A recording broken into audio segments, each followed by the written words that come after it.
all the people who vote for Clive Palmer's Palmer United Party, who do so on the basis of populist rhetoric about him being Aussie as a kangaroo in a court hat and we're standing up for your interests, what would they think if they knew that he was operating in this way, posing as a foreign investor, a Singaporean, to try to push costs onto the Australian government, which could ultimately end up hitting people like them?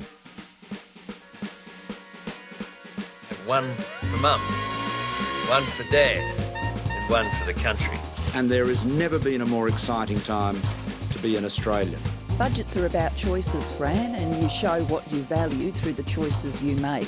Dead, buried, cremated. This is coal. Don't be afraid. Don't be scared. The Treasurer knows. Australia's basically done for. We'll just end up being a third-rate economy. A banana republic. How good is Australia? Just follow the money. G'day and welcome to Follow the Money, the Australia Institute's podcast that explains big economic issues in plain English. I'm Ebony Bennett, Deputy Director at the Australia Institute, and today we are going to take a look at some concerning provisions in some of Australia's free trade agreements and how one of Australia's richest men, Clive Palmer, is using them in ways that have profound implications for global climate action. Clive Palmer wants the world to know he's back in business. Clive Palmer earns more than $1 million a day without having to turn a shovel. Clive Palmer is the greediest man in Australian history. He's also resurrecting a decade-old plan to build a mega coal mine in central Queensland's Galilee Basin. Waratah Coal Pty Limited, building a shared prosperity for the future. Australian first. It's the first time that a human rights basis has been used to challenge a coal project. And has now turned his attention to suing the Australian government. Clive Palmer's Singaporean company, Zef Investments, wants compensation from the Commonwealth government. Completely unrealistic. Is this just another stunt by Clive? He is very litigious, we know that. I spent the money with my money, I took the risk. It's an issue that the Australia Institute's new Senior Fellow and Contributing Editor, Stephen Long, has been looking into. Stephen is a highly acclaimed journalist, renowned for his forensic investigative reporting and his long stint with ABC's Four Corners program, and we're delighted to have him in the studio with us today. G'day, Stephen. G'day, Ebony. Stephen, I want to start off with, what the hell is Clive Palmer doing?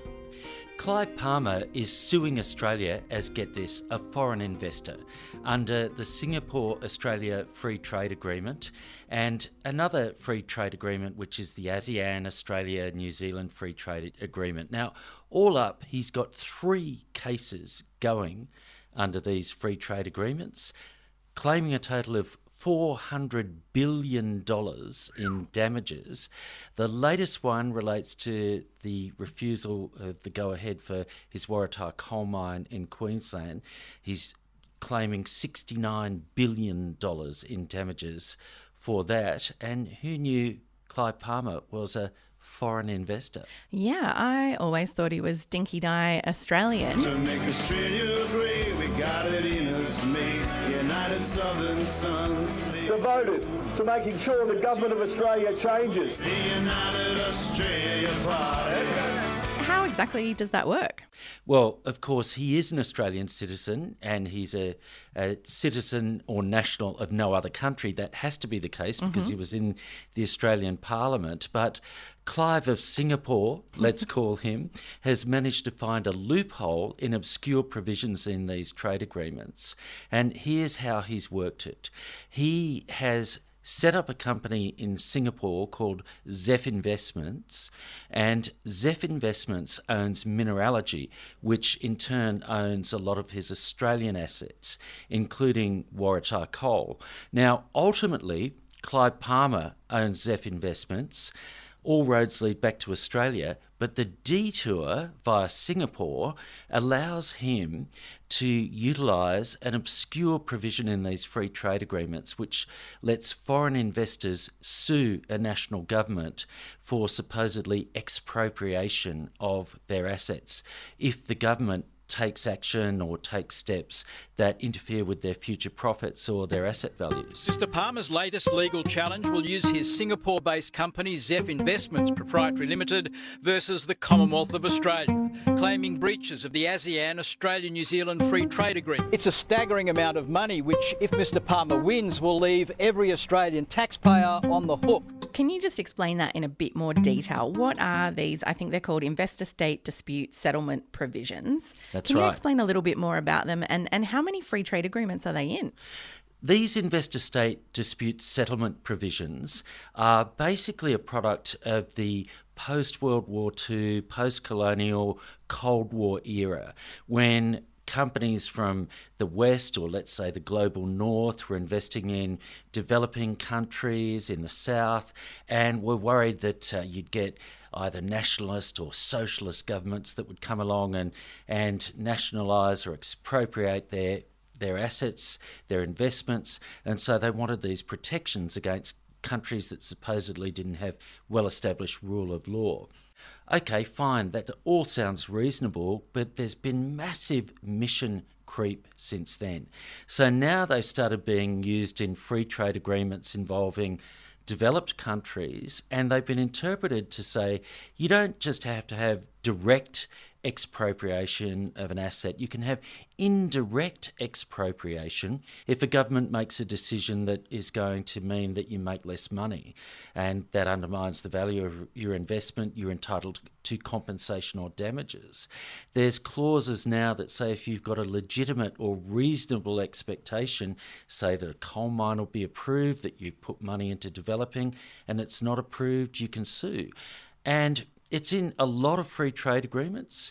It's not in every Australian free trade agreement, partly because of pushback from critics, but agreements around the world, and increasingly it's being used, particularly by fossil fuel interests, to push for damages, and it's having a chilling effect on action to combat climate change. This was raised recently by the UN Special Rapporteur on Human Rights and Environment, who said that massive claims in the many billions of dollars worldwide are basically making governments that need to be taking more action to combat climate change wary of doing so because of the huge bills they could face from foreign corporations, or faux foreign corporations, if you're talking about Clive Palmer. Yeah. And so essentially these provisions are a way that foreign companies can usurp the will of sovereign governments. They have huge implications for national sovereignty. Yes, they can superimpose their decisions, even if a high court, the Supreme Court in a country has knocked back a company, they can go to these international arbitration tribunals under the investor-state dispute settlement clauses and get compensation. And that's, in fact, what's happened here, where the High Court knocked back Clive Palmer when he challenged a WA piece of legislation, and now he's suing through ISDS. So that's what I want to come to next. This legal action that he's taken concerns his proposed Waratah coal mine, which was rejected. Why was that mine rejected? It was rejected basically on the advice of the Queensland Land Court in a path-breaking decision. The newish president of the Queensland Land Court, Fleur Kingham, a very distinguished jurist with a long history as a judge and an expert on environmental law, departed from previous approaches that had been taken by the court. The first thing she did was reject what's known as the drug dealer's defence, which is if we don't do it, someone else will, which is basically what coal mining companies had been saying. If we don't mine the coal and supply it, then someone else will, and it'll be burnt somewhere. So the planet's no worse off if it's our coal versus someone else. In fact, it could be better off because, hey, our coal in Queensland's high grade and there's lower coal overseas, so maybe the world's better off and there's less damage to climate change. That was a hugely flimsy argument.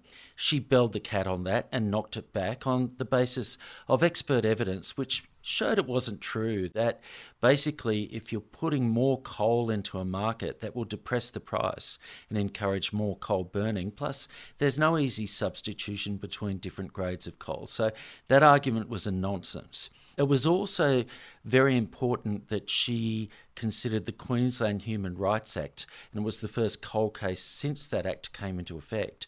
And she found that the climate change consequences of burning more coal and global warming would have profound implications for future generations of citizens in central Queensland, including Indigenous people, First Nations people, and their ability to live on their land and pursue their lifestyles. And there were a number of other reasons why it was knocked back, but it was a very, very thorough, well-constructed judgment, and it was celebrated by environmentalists and those who care about global warming, but it made coal companies and Clive Palmer very unhappy. Clive Palmer's Waratah mine proposal has been thrown into chaos, with a landmark court decision rejecting it on human rights grounds. A David and Goliath battle. First Nations-led activist group Youth Verdict challenged Clive Palmer's mine proposal and won, arguing 6 potential breaches of their human rights. I think the key ones are the right to life, the protection of children and impacts to culture, rights to culture. It's still quite a rare event that Queensland knocks back a coal mine for any reason. Which was part of Clive Palmer's argument. In fact, he said, this has never happened, and he cited 175 cases since the year 2000 where mining leases had been approved in Queensland. The issue is that the law evolves, and there was never any legal precedent that said a court couldn't consider climate change and Scope 3 emissions, the burning of coal and its impact on the planet. There was just poor evidence, and when you had better expert evidence and a different context, you got a different decision. Plus, governments have become more aware of the importance of this. The issue is that these clauses almost freeze regulation in time, or they set out doing that, because the arbitration panels that look at this tend to say, well, if you're putting in new laws that's going to affect the value, then compensation must be paid. That creates what's known as regulatory chill. And one of the problems is these tribunals that are set up to look at this, they don't have to follow precedent. There's no consistency in the way they operate. There are part-time arbitrators who at times can be acting effectively as judges and other times acting as advocates for companies in those same tribunals. Wow. Kind of conflict of interest we just do not have under our legal system. Yeah, and that really shocks me, actually, that they don't have to follow precedent. I mean, that just seems extraordinary. Yes, so I guess what's the likelihood of him getting up with this kind of case? It's hard to say because of that, because really it depends on the makeup of the tribunal. There is one thing that perhaps means it might be difficult, and that is, if you look back, you might remember the big tobacco company Philip Morris, back a little over 10 years ago, tried to sue Australia under the same free trade agreement, and they set up a company in Singapore that owned their Australian assets, and they tried to seek massive damages for Australia putting in place the plain packaging laws. That was Philip Morris. Now, they got knocked back because the tribunal looking at it under investor-state dispute settlement said, well, this was a ruse to try to get around, try to establish jurisdiction, forum shopping. You're not really a foreign investor. Yeah. Clive's been a bit cleverer, though, because he set up this structure back in 2019, well before the court case happened. So it's quite possible that they won't follow the Philip Morris example and will say, hey, yeah, there's a foreign investor here. We just don't know. But it's a bit scary. It is a bit scary. And let's come back to what's at stake here. So not only potentially tens of billions of dollars worth of damages to Clive Palmer. Hundreds of billions all up. Yeah, if everything is successful. But also, as you mentioned, this regulatory chill. What kind of impact would it have if this is successful for the Australian government and our climate policies?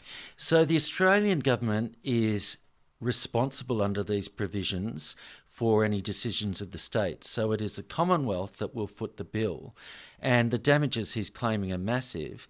Now, you would hope that the government would stand its ground. You can see the potential, however, for a government to get leery about putting in place laws or regulations that are going to lead to these quite massive bills, especially when we're facing a tough time, fiscal constraints and the like. Australians are gearing up for what economists are calling a penny-pinching Christmas. We're keeping the fiscals under control. In plain language, that means balancing the budget and not going on a spending spree. It means ensuring that we can provide cost of living relief through childcare, through rent assistance and through all the other measures. Got the mid-year budget update a couple of weeks away, and we're seeing some restive MPs in the Labor caucus who want something further done on cost of living. And is the federal government doing anything about these ISDS provisions? Is it a concern for this current federal government? Is it something that we're trying to avoid in future free trade agreements because of court cases like this? Or is this just how free trade agreements are done? The short answer is yes. To its credit, the federal Labor government has said it will not have these provisions. It will not enter free trade agreements in the future that contain these provisions. It's also seeking to review existing free trade agreements which contain investor-state dispute settlement and amend the provisions to try to stop this regulatory chill and allow it to make laws in the public interest despite these provisions. However, that's easier said than done. You've got to get the agreement of the other party. But what Clive Palmer has done really means that it's becoming a matter of urgency to do this. It's in numerous agreements. Singapore is a very popular jurisdiction for companies because it's got a low tax rate to set up businesses, and you can bet your bottom dollar if we move to take more action on climate change, Clive of Singapore won't be the last investor to try to use these provisions to knock down regulation and claim massive damages. Come on, we'll have a fight if you want to, but why don't you just shut up while I can say what I want to say. I'm saying that 100% of carbon, we've got to reduce it. 97% comes from nature. Let's reduce it. Let's look at both areas. That we cannot afford to open up new coal and gas projects. That climate change is the largest, most pervasive threat to the natural environment and societies that we've ever experienced. And the poorest countries are paying the highest price. And the implications of all this for Australia in particular, but for global climate, are huge because we are one of the world's biggest exporters of fossil fuels. There's a lot of potential here for this kind of action to increase in the future. And if we don't reduce our emissions and stop approving new coal mines and gas fields, the world's in pretty deep trouble. It is, and that's why the United Nations is so worried about these clauses and would like to see them abolished. But on the other hand, the same kind of people who backed the fossil fuel interests that are pushing climate change and deregulation are the same kind of people who said we should have these provisions in place precisely because they stop such regulation, because they allow companies in a free market to make profits unhindered by government and the nanny state, etc., etc. So we've got to fight those forces to get change on this front. And here's something to think about, Ebony. All the people who vote for Clive Palmer's Palmer United Party, who do so on the basis of populist rhetoric about him being Aussie as a kangaroo in a court hat and we're standing up for your interests, what would they think if they knew that he was operating in this way, posing as a foreign investor, a Singaporean, to try to push costs onto the Australian government, which could ultimately end up hitting people like them in higher taxes? And taxpayers end up paying the bill for it. Thanks, Stephen. You're welcome. I'm afraid that's all we've got time for today. This episode was recorded on Tuesday, the 28th of November 2023, and things may have changed since recording. You can visit australiainstitute.org.au for all our latest research and content, including Stephen's piece on Clive Palmer, the foreign investor. You can find us on Twitter at the Oz Institute with an AUS. My handle is Ebony_Bennett with a _N_T. Stephen Long is at Stephen Long Oz with an AUS. Our producer, Jennifer Macy, is at Jennifer Macy, with additional editing by Emily Perkins. Our theme music is by Jonathan McFeet from Pulse and Thrum, with additional music from Blue Dot Sessions. And don't forget to subscribe to Dollars and Cents, our new weekly podcast with Chief Economist Greg Jericho. You can find it on iTunes or wherever you normally listen to podcasts. If you like it, please rate and review it. It will help other people to find the new show. Thanks for listening.